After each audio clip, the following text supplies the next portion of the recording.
Surtout ne prêtez pas attention aux marques françaises. Ne les achetez pas.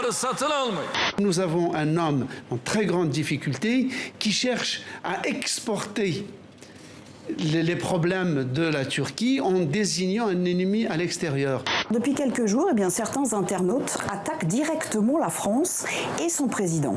Il ne s'agit pas ici d'une déferlante, mais les commentaires sont parfois violents, voire vindicatifs. Yad Agrali, un vétéran des rébellions du désert malien, devenu l'un des plus puissants chefs djihadistes du Sahel et l'un des plus recherchés, serait-il devenu fréquentable?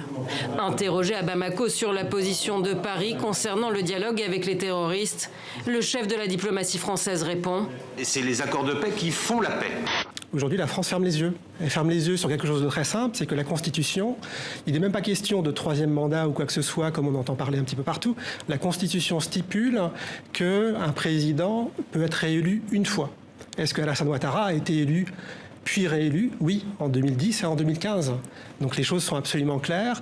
Sa candidature est inconstitutionnelle. On peut dire, je pense, que la France est quand même gênée par le fait que Alassane Ouattara soit revenu sur cet engagement. Ce dimanche soir, Plaza d'Italia, rebaptisée Place de la Dignité, il fait une victoire historique, un oui massif pour changer la Constitution héritée de la dictature Pinochet.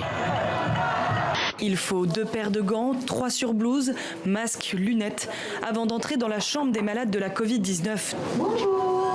Toujours plus nombreux.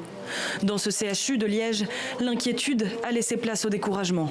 On est dépassé, oui, on est dépassé, on est débordé. Ramba a connu l'enfer des spectacles itinérants. Plusieurs décennies à se produire dans des cirques à travers toute l'Amérique du Sud avant d'être envoyé dans un zoo au Chili. Est-ce qu'aujourd'hui il est acceptable, est-ce qu'il est juste d'emprisonner des animaux pour les montrer, pour les exhiber? Nous on pense que la relation qu'on doit avoir avec les animaux ne doit pas être basée sur de l'emprisonnement, sur de l'exhibition. On pourrait les découvrir à travers des documentaires ou alors carrément dans leur pays. C'est ton grand-père qui faisait qu'on était une famille. L'incinération, ça sera dans 5 jours. Comment réussir à faire que le deuil serve à quelque chose dans la vie? Comment rester en vie, dans la joie et dans la bonne humeur quand on a perdu nos piliers?